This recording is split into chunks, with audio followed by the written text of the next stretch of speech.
Ça, c'est mon nouveau tatou. Bonjour, alors mon tatou pas comme un tam-tam pas pour les gens des années 2000. Non, non, c'est moi, je me suis fait un nouveau tatou, donc j'ai maintenant 12 tatouages. Et c'est Ryu, le grand maître du karaté, sur donc le corps de Max, le grand maître du canapé. Alors, aujourd'hui, on va parler un petit peu de comics, hein, comme d'habitude. On va parler, ça va être surtout un free talk sur des news et sur un bilan que j'ai fait sur TikTok cette semaine. Vous le savez peut-être, mais je me suis lancé sur TikTok lundi. Et j'hallucine sur ce que je découvre et je me rends compte en fait que TikTok, les abonnés TikTok, ça ne veut strictement rien dire. La réputation des gens, les influenceurs sur TikTok, c'est complètement biaisé parce qu'en fait, dès ma deuxième story, TikTok m'a proposé de mettre en avant ma story en me proposant directement d'acheter des vues ou d'acheter des abonnés. Et oui, alors ça existe sur d'autres réseaux sociaux, c'est exactement, ça existe aussi sur YouTube. Et c'est des entreprises externes qui vous proposent de racheter, d'acheter des vues. D'ailleurs, moi je suis persuadé qu'il y a des comptes YouTube plus ou moins connus qui sont là depuis peu de temps et qui parlent d'un sujet extrêmement niche comme le comics euh, et qui se retrouvent avec des milliers de vues en n'ayant pas des masses d'abonnés non plus. Moi je suis persuadé que c'est des achats de vues. Alors, ça paraît trop bizarre. Mais bon, bref. Bref, on peut le faire sur YouTube en passant par des sites externes.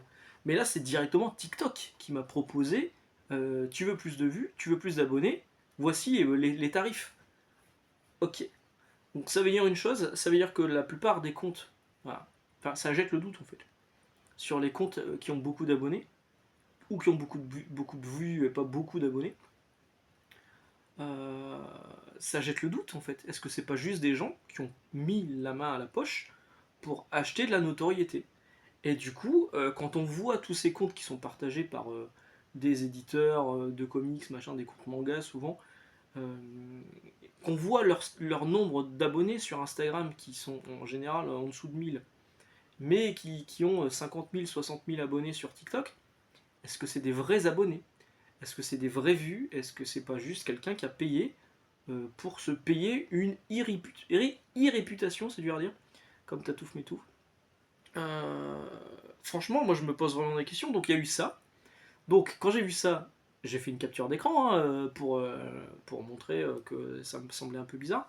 Et là j'ai eu un message qui apparaissait sur mon téléphone disant TikTok est prévenu que vous avez fait une capture d'écran. Ah bon? Bah très bien. Imaginez. Imaginez, vous faites chier un soir, vous regardez un petit peu des ex sur Facebook, vous dites ah dis donc elle a changé, je vais faire une capture d'écran pour montrer à mes potes. Imaginez, c'est écrit, votre ex vient de recevoir une notification que vous avez pris une capture d'écran de sa photo. Ou pire, votre femme vient de recevoir une notification disant que vous avez pris une capture d'écran d'une photo de votre ex. Bah je l'ai ressenti comme ça, le truc de TikTok. J'ai fait attends, what? J'ai pas le droit de prendre des captures d'écran? Alors si, j'ai pu le faire. Mais TikTok est prévenu, et puis je vais avoir des Chinois du FBI qui vont venir frapper à ma porte en me disant non, non, non, non, pas le droit de partager ces informations confidentielles. Ou alors je vais être banni ou shadowban. C'est-à-dire shadowban, en fait, c'est votre compte, il est plus du tout mis en avant. Euh, D'ailleurs, je me demande si j'ai pas été shadowban, tiens. Ou banni parce que j'ai discuté avec d'autres personnes qui utilisaient pas mal TikTok auparavant. Jonathan, je te salue. Et qui me disait le problème de TikTok, c'est que dès qu'il y a quelqu'un qui n'aime pas ta vidéo, il suffit qu'il y ait une, deux, trois personnes qui signalent ta vidéo et elle saute. Euh, Ils se posent pas de questions, TikTok, ils la font dégager. Bon, bah très bien. Et lui, son compte a sauté comme ça. Bon, après, connaissant Jonathan, à mon avis, il pousse un petit peu le bouchon. Euh, mais j'ai aussi quelqu'un, Benjamin, je crois que c'est Benjamin, qui me disait que lui, il était Shadowban. Non, Baptiste, pardon, c'est Baptiste. Excuse-moi, je corché tout le monde. Il avait été Shadowban parce que TikTok ne mettait plus en avant ses contenus parce qu'il estimait que TikTok estimait que c'était pas assez rentable sans doute pour eux. Donc voilà, l'algorithme il est complètement pété. Complètement pété. Le nombre de vues il est super chelou. C'est pour ça que je vous dis que j'ai été Shadowban, j'en sais rien. Parce que en fait, quand on poste une vidéo sur TikTok, le nombre de vues monte très vite. Mais genre en 2 minutes, vous prenez 200, 300 vues. Alors ça peut paraître pas beaucoup, mais pour un mec qui est sur YouTube et qui fait des vidéos qui font en moyenne 2000 vues, ça paraît énorme qu'en 3 minutes on fasse 200 vues. Et puis arrive un moment où ça monte plus du tout, enfin, ou alors très très peu, mais pas du tout à la même vitesse. C'est curieux parce qu'on se dit, en fait, sans doute qu'un contenu chasse l'autre, que quelqu'un a mis un contenu sur le même sujet, avec sans doute les mêmes hashtags, parce que les hashtags, par contre, là, vous pouvez y aller. C'est pas limité comme on a sur YouTube. Enfin, c'est pas que c'est limité sur YouTube, c'est qu'on peut pas mettre. Pas bref. Et donc, euh, et donc, je pense que quand il y a un nouveau contenu qui est là et qui est sans doute plus populaire, c'est plus mis en avant par TikTok et du coup, vos vues ne montent plus du tout. Je vois vraiment pas l'intérêt de ce réseau social. Vraiment pas. J'en suis à me dire que je vais encore essayer peut-être une semaine et remettre quelques vidéos que je partagerai aussi ici sur YouTube. Mais franchement, en plus, ouais, je regarde un petit peu je vous disais, l'algorithme il est pété. Le premier truc que m'a proposé TikTok, parce que il vous demande quand vous vous inscrivez, qu'est-ce que vous aimez. Alors j'ai mis les comics, les mangas, les voyages, le Japon, le jeu vidéo. Le premier contenu qui m'a été proposé par TikTok, c'est un mec d'origine algérienne, sans doute, euh, qui embrassait une affiche de Marine Le Pen. En quoi je suis concerné? Bah, alors ça devait être sans doute parce que c'est l'un des trucs qui était en tendance actuellement, mais déjà je me dis qu'est-ce que c'est que cette vidéo? Et ça veut dire que le mec qui s'abonne là, admettons mon fils, on l'inscrit sur TikTok, le premier truc qu'il va voir c'est ça? Non, non. Et à chaque fois qu'on m'a proposé des trucs, là, toutes les vidéos qui me sont proposées par TikTok quand je lance l'application, parce que quand on lance l'application, vous n'arrivez pas sur votre page d'accueil, vous arrivez sur la page qui s'appelle Pour vous, enfin les vidéos qui vous sont recommandées. Toutes les vidéos que j'ai là actuellement en allumant, en lançant l'application, c'est des vidéos pour gagner des abonnés. Comment gagner des abonnés, comment augmenter le nombre de vues. Qu'est-ce que c'est que ce réseau quoi? Et en plus, alors aussi quand vous inscrivez, TikTok vous demande si vous avez un compte Insta et si vous avez un compte YouTube et est-ce que vous voulez les lier histoire de cumuler et puis de prévenir les gens qui sont déjà abonnés à droite à gauche que vous avez un compte. Je dis bon, why not?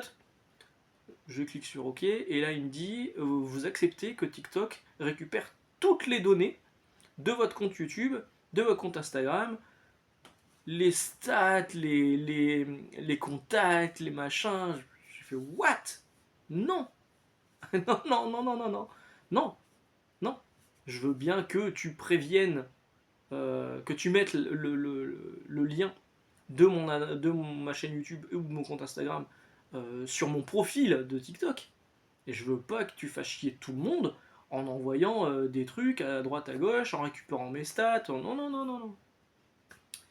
Non, non, non, non, non. TikTok, pour moi, c'est un réseau social qui donc ne concerne que les jeunes. Et je commence à comprendre en fait je dirais pas l'engouement, mais parce qu'en fait c'est facile et c'est des contenus qui vont vite. Mais le problème c'est que c'est nivellement par le bas. J'arrivais pas, là, la dernière vidéo, je pense que ça va aller, mais je n'arrivais pas à faire moins de 2 minutes pour expliquer ce que j'avais envie d'expliquer. Et déjà 2 minutes, ça me paraissait hyper short, quoi. Mais c'est ça, en fait, les vidéos les plus mises en avant, c'est des vidéos courtes. Et je me dis vraiment, en fait, personne ne creuse, quoi. Personne ne creuse. Et voilà. Donc je me dis, les abonnés TikTok qui sont mis en avant par certains de nos éditeurs, il ferait mieux de se pencher sur le fonctionnement vraiment de TikTok et de se renseigner si ces gens sont vraiment avec des vrais influenceurs, avec des vrais abonnés, ou si c'est pas juste de l'achat de compte. Parce que je trouve ça hyper bizarre, hyper bancal. Bref, donc j'ai tenté TikTok cette semaine. Le deuxième truc que j'ai vu cette semaine, donc je vous ai fait une vidéo à l'arrache, j'avais pas pu faire de vidéo jeudi matin, finalement je suis rentré chez moi jeudi soir parce qu'on m'a envoyé l'information. La collection Hachette Ultimate Universe est arrivée. Alors elle est arrivée, a priori elle sortirait en kiosque début août, mais là elle est déjà sur leur site, on peut déjà commander. Euh, et, euh, et donc il y aura effectivement la totalité. Je me posais la question sur jeudi. Il y aura effectivement la totalité. Ultimate War sera bien dedans parce qu'en fait c'est le copier-coller de l'édition italienne de cette collection italienne. Ouais, c'est italienne. de cette collection, et donc on voit les 60 volumes qui sont sortis en Italie, et on voit en fait tout ce qui est proposé, et il y a effectivement la totalité de l'univers Ultimate. Il y a même Ultimate Adventures, qui est en un seul volume, il y a les Ultimate Fantastic Four, et ça c'est bien, et il y a Anthony, que je salue ici, qui me disait sur Instagram, lui va s'abonner, et il trouve que c'est une excellente nouvelle. En plus de ça, c'est 16 balles pour des volumes de minimum 300 pages. Lui disait, si on devait attendre que Panini se décide à ressortir Ultimate Fantastic Four, là on a la certitude qu'on aura la totalité de l'univers Ultimate d'époque, soit 2000 à 2012, 2015, je suis plus très sûr, 2015 peut-être. On a la certitude d'avoir la totalité dans une collection. Alors que si on doit attendre Panini, est-ce qu'on aura vraiment tout l'univers Ultimate? Est-ce qu'après Ultimate Spider-Man ils vont s'attaquer à Ultimate Fantastic Four, Ultimate X-Men? Pour l'instant on n'en sait rien. Et puis ça va mettre combien de temps? Alors ça va être long aussi, 60 volumes à sortir 2 fois par mois, faites le calcul, ça fait 30 mois. Bon, 30 mois ça fait quoi? Ça fait 2 ans et demi. 2 ans et demi. Mais bon, en 2 ans et demi, je suis pas sûr que Panini aura ressorti Ultimate Adventures, Ultimate Iron Man. Donc franchement, c'est une bonne chose cette collection Hachette. Vraiment. Vraiment. Si vous hésitiez entre prendre la collection Hachette et prendre les collections Marvel Poche, je pense que si vous voulez la totalité de l'univers Ultimate, il ne faut pas se poser de questions et partir chez Hachette. A priori, il n'y a pas de changement sur les traductions, donc vous allez vous taper la même traduction de Nicole d'époque qui essayait de faire jeune dans les années 2000, je vous laisse imaginer. Ensuite, la dernière grosse actu qui est immanquable cette semaine, évidemment, c'est la sortie au cinéma de Deadpool Wolverine. Denis, tiens d'ailleurs, Denis de 10h47, l'heure du comics, avait partagé le fait que pendant les pubs, alors moi j'ai pas vu les pubs, j'étais parti pisser. On n'y est pas allé ensemble. Pendant les pubs, il y avait des pubs pour des mangas, Kurokawa, etc., etc., mais pas de pubs pour les comics, c'est débile. Panini a encore loupé le coche. Je vous le dis à chaque fois, hein, Panini, en fait, c'est que des actes manqués sur les films, sur récupérer le public qui va au cinéma.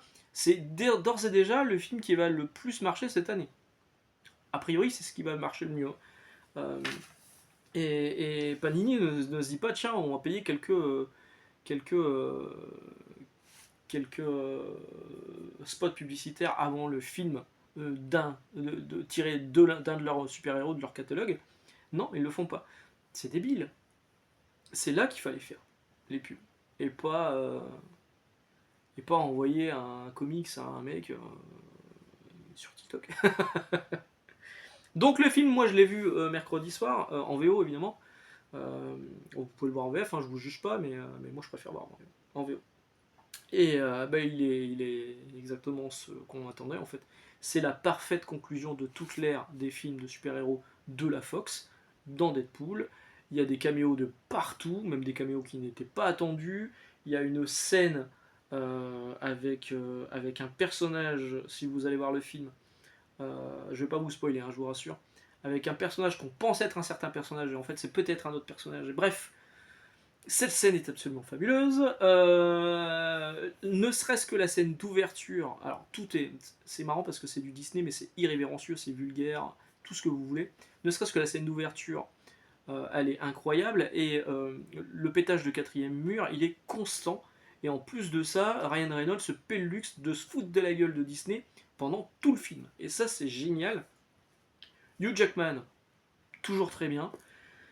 Des gros clins d'œil à plein de personnages de Wolverine, parce que vous savez que c'est pas le Wolverine de Holman Logan, vu que celui-ci est décédé, c'est un autre Wolverine, et donc on va avoir des versions de Wolverine, machin, c'est du multivers, et franchement c'était hyper cool, je me suis régalé.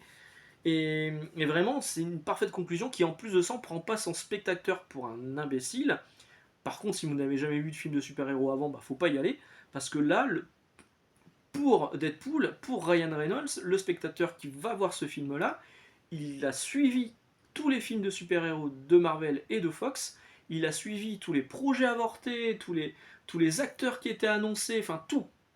C'est quelqu'un qui donc est connaisseur de cet univers-là, qui est connaisseur de la Fox et connaisseur de Marvel, qui va voir ce film, c'est le postulat de départ, et c'est là où vous allez vous régaler, et c'est top. C'est top. Franchement, je me suis régalé, le film était vraiment bien. Le scénario, bon, c'est basique, mais alors, les dialogues, les situations, les caméos, enfin, tout était. Les musiques, Restez bien jusqu'à la fin du générique, il y a une scène post-générique, il y a d'abord, pendant le générique, il y a un hommage bien appuyé à tous les films de la Fox avec plein d'extraits, et après, à la toute fin du générique, il y a une scène post-générique. Et en plus de ça, la première musique qui passe pendant le générique, c'est ma musique préférée de ma vie. Je vous laisse aller voir le film, comme ça vous verrez ce que c'est. Donc, excellent film, vous pouvez y aller, Franco. Ensuite, je voulais vous parler un petit peu de Delcourt Editis. Donc là, maintenant, ça y est, c'est acté. Enfin, c'est acté. Euh, Disons que Hachette et donc Bolloré sont éjectés. Le deal va se faire si l'autorité de la concurrence l'accepte, avec seulement Delcourt et Editis, et donc Kretinsky, le milliardaire, je ne sais plus son origine. Et donc l'autorité de la concurrence doit valider ça, mais c'est le moins pire des deux scénarios. Donc à voir comment ça va se passer par la suite, mais on peut souffler un petit peu.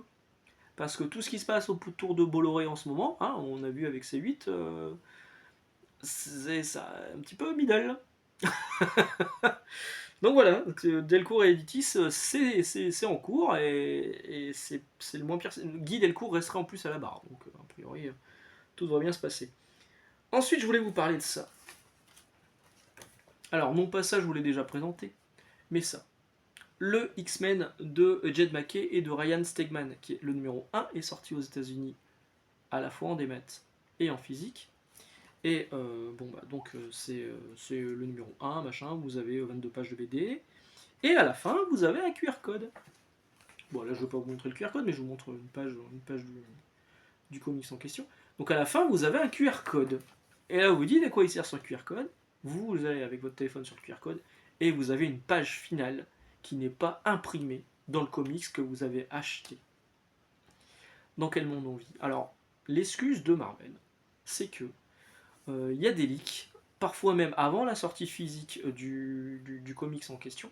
Et donc du coup, c'est leur solution à eux pour préserver certains cliffhangers, certaines annonces, avant, qui ne fuiteraient pas avant la date de parution officielle. C'est comme si, aujourd'hui, vous savez que des jeux vidéo chez Micromania, vous pouvez les avoir 1 ou 2 jours avant parce qu'ils ne respectent pas les street dates, ils ne respectent pas les dates de sortie. Imaginez, vous achetez votre jeu 2 jours avant la date de sortie officielle chez Micromania, et en fait, vous n'avez pas la fin du jeu, parce qu'il faudra la télécharger en DLC, euh, quand le jeu sera officiellement sorti. C'est le même cas de figure. Et du coup, on sait que ça concerne que le floppy. Pour l'instant, c'est que dans X-Men. Est-ce que ça va se généraliser ou pas? J'en sais rien, mais j'espère pas. Franchement, c'est une idée de merde hein, de la part de chez Marvel. On sait que dans les trades paperback, comme ce sera passé, ces pages-là sont vraiment imprimées. Ça veut dire que si vous achetez la version floppy, vous avez une version dégradée. Parce qu'un jour, vous l'aurez peut-être plus, le QR code, les serveurs, tout ça, on sait comment ça se passe. Donc vous avez une version dégradée où il vous manque une page. Après Panini Comics, qui lui supprimait des bulles dans l'incroyable Hulk, dans les fameuses cases noires, là on a carrément Marvel qui supprime une page du comics qui fait référence à ce qui va se passer par la suite. Bah non, non. Alors ce sera dans les trades paperback, très bien. Si la série me plaît, je la lirai sans doute en VF, je lirai en trade paperback américain. J'achèterai en trade paperback américain. Mais je me dis, pour les mecs qui achètent le floppy, franchement, c'est les boules. Et bon, il y a peu de chances que Panini fasse la même connerie. Après, ils sont pas à l'abri d'une connerie. Ce serait pas la première, ce sera pas la dernière. Mais comme les spoils seront déjà passés, parce qu'il y a un décalage entre la sortie VO et la sortie VF, logiquement, nous, on devrait avoir la page qui sera imprimée. J'espère. Bon, c'est pas pour tout de suite, hein. Nous, ce sera pour courant d'année 2025, hein, le X-Men de Jed MacKay et Ryan Stegman. Et les autres X-Men aussi, Uncanny X-Men de Gail Simone et David Marquez, Exceptional X-Men de Eve Ewing, je vais y arriver, et Carmen Carnero, enfin tout ça quoi. Et ouais, qu'est-ce que vous en pensez vous? Est-ce que ça vous choque? Est-ce que vous trouvez ça normal? Est-ce que vous trouvez que c'est une bonne solution de la part de Marvel? Moi franchement, bah, j'hésitais, hein. Je l'ai vu chez Astro, je me suis dit, je le prends pas, c'est quand même un X-Men numéro 1, c'est peut-être sympa, je peux en faire une vidéo. J'ai vu passer ça, j'ai fait what? Non, non, on peut pas valider ce genre de truc. On peut pas cautionner ce genre de truc. Ensuite, qu'est-ce que je voulais vous dire? Oui, alors c'est la San Diego Comic Con, donc maintenant il y a des infos qui commencent à fuiter, donc il y aura sans doute d'autres trucs à dire la semaine prochaine, parce que vous savez que là on est sur 2 semaines où il va rien se passer au niveau du comics en VF. Les prochaines sorties chez Panini, chez Delcourt, chez Urban, etc. aussi, c'est la deuxième semaine d'août. Donc c'est pas tout de suite, tout de suite. Euh, c'est la deuxième semaine d'août. C'est à partir du 7 août, je crois. Donc, ouais, bref. Donc il y a des informations qui sont sorties, il y avait quelques trucs qui étaient sortis dans San Diego Comic Con, dont le crossover entre les Tortues Ninja et Naruto, que je trouve débile. Et là on ouvre une porte que j'ai pas envie, j'ai envie qu'elle se reclaque directement, j'ai pas envie d'avoir des crossovers entre My Hero Academia et les X-Men. J'ai pas envie d'avoir un crossover entre Invincible et Dragon Ball Z. C'est deux univers que j'adore. Invincible, c'est sans doute l'un de mes comics préférés, voire le comics que je préfère. Dragon Ball, c'est mon manga de référence. Même si j'adore les deux, j'ai pas envie de voir les univers se mélanger, c'est pas compatible. Tant que là, le TMNT Naruto, ils expliquent que les deux univers cohabitent dans le même monde. Le village caché de Konoha, il est donc très très bien caché si ça se passe dans l'univers des Tortues Ninja, qui est donc notre univers à nous. Hein. Donc là, admettons, à New York, vous vous baladez dans New York et vous allez voir Naruto courir avec son pyjama orange. Non, c'est débile. Faites le coup des univers. On le sait que sur les crossovers, il y a deux cas de figure. Soit ils partagent le même monde et c'est un peu compliqué d'expliquer tout ça, soit c'est des terres parallèles ou des univers parallèles. C'est plus logique, ça aurait été plus logique en fait qu'il y ait un mec chez Naruto qui a un pouvoir magique ou Krang dans les TMNT qui invente une machine à traverser les univers et qui se retrouve dans l'univers de Naruto. Mais donc on va se retrouver avec des auteurs américains qui vont dessiner des personnages de manga. C'est sympa quand c'est sur des sketchs, des machins, des trucs qu'on voit sur Instagram, mais arrêtez de mélanger les genres, arrêtez d'essayer de draguer les auteurs de manga, ça ne sert à rien. Ça ne sert à rien. Tiens, d'ailleurs, justement, les trucs que j'ai le plus vendus suite à la sortie du film Deadpool Wolverine cette semaine, là où je travaille, c'est pas la collection à 4,90€ de Deadpool chez Panini, c'est les mangas. Et oui, voilà. Le public il est perdu, on le récupérera pas, arrêtez d'insister, arrêtez d'aller draguer les influenceurs manga et occupez-vous vraiment des lecteurs qui sont encore là et qui sont en train de petit à petit abandonner le navire ou de réduire la voilure. Oui, j'ai des métaphores très maritimes. J'ai encore un client régulier qui vient cette semaine, coucou Fred, qui me disait je vais sans doute ralentir parce que d'une c'est trop cher, deux c'est n'importe quoi. Et oui, il se demandait s'il allait continuer justement les X-Men après avoir fini de 9X et Fall of X. C'est quand même malheureux hein, qu'on en arrive là. Et tout ça, c'est une suite de mauvaises décisions éditoriales de la part de nos éditeurs en VF. Et ça casse les couilles. Donc je vous disais, San Diego Comic Con, il y a aussi d'autres informations qui sont sorties sur... elle est bientôt finie cette vidéo, je vous rassure. Sur DC All In, on a notamment appris qu'il y avait un Absolute Flash qui allait sortir au mois de mars de l'année prochaine, avec Jeff Lemire au scénario et Rubbles, je le connais pas, au dessin. Nick Rubbles, je le connais pas du tout. Bon, pareil, ils ont dévoilé un petit peu ce qui allait se passer pour Superman, pour Wonder Woman. Alors Wonder Woman, elle a été élevée en enfer, il n'y a plus d'Amazon, elle se balade sur le cadavre d'un Pégase. On dirait un mauvais fanfic. Batman, il a bien Alfred, mais Alfred c'est un agent du MI5, un agent anglais, donc il va sans doute l'aider dans sa mission. Ça me paraît le moins pire. Et Superman, c'est un mec arrogant que eux-mêmes disent il est sexy. Ok, touché dessus. Et voilà. Non, non, non, non. Donc qu'est-ce que ça va être Absolute Flash un mec qui a mangé trop de burrito, qui décide d'aller courir très très vite dans les toilettes et qui du coup arrive à découvre la force véloce, la speed force, parce qu'il avait une envie pressante. Je suis prêt, embauchez-moi DC, je suis prêt pour vos scénarios. Donc il y a eu ça qui était annoncé sur l'univers All-In, donc ça veut dire qu'il y aura d'autres séries d'univers All-In qui vont être développées par la suite. Je vous avais pas dit non plus, mais qu'il y avait une nouvelle série Batman et Robin par Chris Samney et c'est Mark Waid, je crois que c'est Mark Waid. Et donc plutôt chaud parce que Chris Samney c'est juste exceptionnel son trait. Et pareil, donc là la Justice League revient enfin en VO. Il n'y a pas eu de Justice League depuis la fin du run de Bendis, je crois. Hein. Et donc sans doute en VF, j'espère que Urban, Urban va se décider à sortir cette version de la Justice League. Ça s'appelle Justice League Unlimited. Unlimited, comme To Unlimited, comme on était jeune, par Mark Waid, toujours lui, et Dan Mora, encore lui aussi, qui donc va signer du Superman, va faire du Superman et de la Justice League. Et franchement, moi ça me hype de fou. Hein. J'ai envie de lire cette Justice League. Voilà. Donc j'espère qu'il y aura une VF. S'il n'y a pas de VF, ce sera du TPB. Pour l'instant, il n'y a pas de date pour cette sortie-là, mais bon, ce ne serait pas étonnant. On a déjà vu passer la cover du numéro 2, par exemple, ce genre de choses. Je dis une connerie. Non, je confonds. Hein. Ouais, je confonds avec d'autres trucs. Mais on a vu passer des croquis, machin, tout ça, et donc je serais pas étonné que ça arrive pour la fin d'année. On verra, on en reparlera sans doute. Voilà, voilà, bah, c'est tout ce que je voulais, ce dont je voulais vous parler aujourd'hui. Désolé, c'était un peu long. Je vous souhaite une excellente journée, excellente lecture. On se retrouve la semaine prochaine. J'espère que j'aurai moins de retard et que j'aurai un peu plus de temps pour tourner mes vidéos. On verra, c'est pas gagné. Et puis bah, mardi, du coup. Ciao! Je vous laisse avec un QR code pour avoir la vraie fin de cette vidéo. Non, je déconne.